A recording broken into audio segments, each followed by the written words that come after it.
19 seconds. That's all it takes for Robert McCall to turn a room full of monsters into a graveyard of regrets. But in this final evolution, something has changed. The man who once fought to find his soul has finally become a force of nature. A ghost that doesn't just kill, but judges. You think you've seen every action hero, but you've never seen a predator like this. Today, we aren't just recapping a movie, we are deconstructing the terrifying tactical genius of the Iron Will.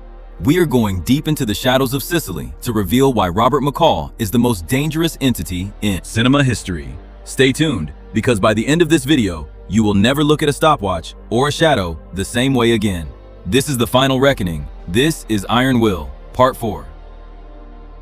To truly understand Robert McCall in his final, terrifying evolution, we must first look past the surface-level violence and deconstruct the profound doctrine of the invisible warrior. Most action protagonists, the ones we grew up watching, are defined by their overt presence. They have the roar, the muscle, and a constant, loud display of power. But McCall is defined entirely by his absence. He is the space between heartbeats. He is the shadow that moves when you blink. In this fourth and final chapter of our series, we aren't just summarizing a film, we are performing a forensic audit of a soul that has evolved into a living god of justice. We are witnessing a man who has moved beyond the simple need for combat and has instead mastered the art of environmental dominance on a level that borders on the supernatural. When we analyze his movements in the sun-drenched vineyards or the ancient, suffocatingly narrow corridors of Sicily, we see a man who doesn't just use cover, he becomes the environment itself. This is a psychological masterclass. By remaining unseen, McCall doesn't just eliminate his enemies, he dismantles their sanities. Time equals 0.5 seconds / the Camorra soldiers in Sicily weren't just dying. They were experiencing a total collapse of their perceived reality. Imagine being a professional killer, armed with the best hardware money can buy, and realizing that the very air around you has become your executioner. You don't see him, you don't hear him, you only feel the cold steel when it's already too late. This is the first and most critical layer of the Iron Will. The realization that true power doesn't come from the weapon you hold in your hand, but from the shadow you cast over the mind of your enemy. McCall has reached a stage where his reputation kills people before he even enters the room. Moving deeper into his methodology, we have to deconstruct the anatomy of tactical silence and his legendary, almost religious relationship with time. Many viewers see the stopwatch and think it's just a cool gimmick, a leftover habit from his days in the agency. But they are wrong. It is a declaration of sovereignty over time itself. For McCall, 19 seconds is not a brief moment, it is an eternity. He operates in a cognitive space that is light years ahead of his opponents. While a hitman is still processing the fact that his weapon has been jammed or that his partner has silently vanished into the darkness, McCall has already calculated the next 4 moves in the sequence. This is what elite military analysts call OODA loop mastery. Observe, orient, decide, and act.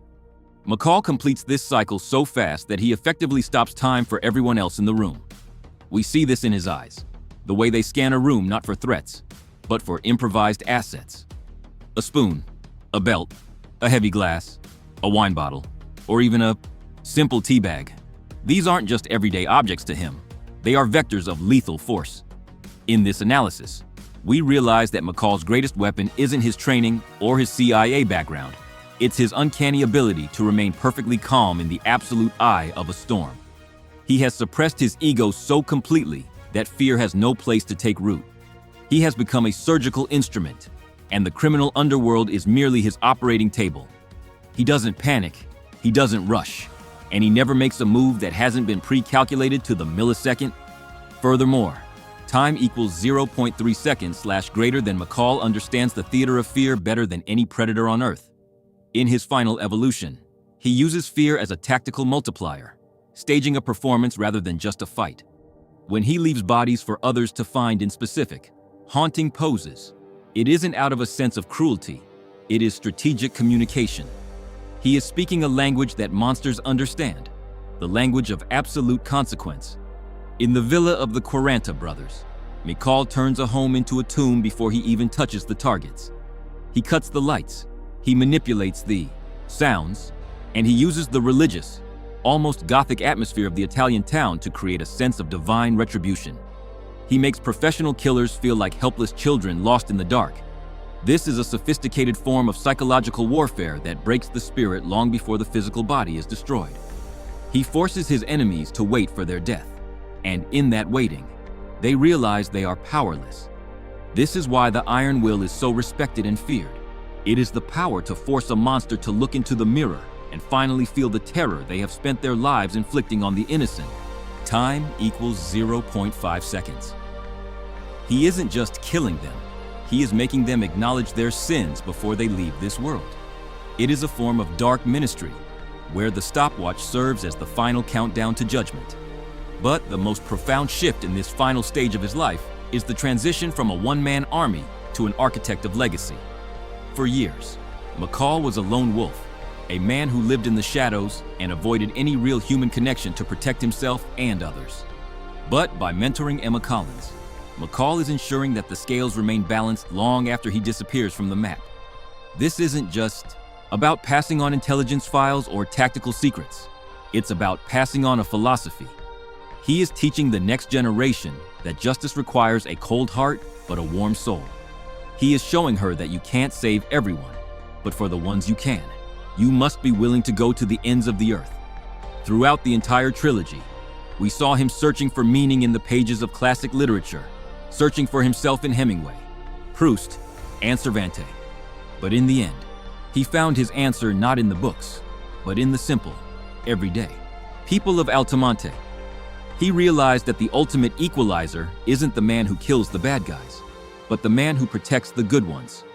His retirement in Italy isn't an escape from his past. It's a completion of his soul. He has finally fixed the broken gears of his own heart. The stopwatch has finally stopped ticking because, for the first time in decades, Robert McCall is no longer waiting for the next tragedy to strike.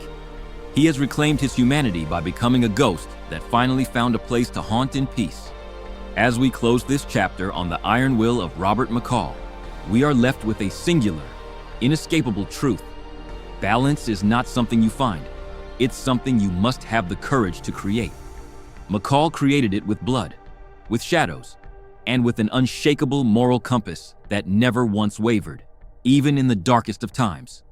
He remains the gold standard for the silent protector archetype in cinema history. He didn't need a cape, he didn't need a mask, and he didn't need a grand speech. He only needed 19 seconds and a reason to care about someone other than himself. The journey from the rain-soaked diners of Boston to the golden, sun-drenched cliffs of Sicily is a journey of redemption through retribution. Robert McCall may have walked off into the sunset, but the scales are level, and the world is a little bit safer because he was here. And in the dead silence of the night, if you listen closely enough, you can still hear the faint, steady tick of a stopwatch, a reminder that justice is always watching, that the shadows have eyes, and that a true iron will never truly dies. It simply waits for the next time the scales need to be balanced.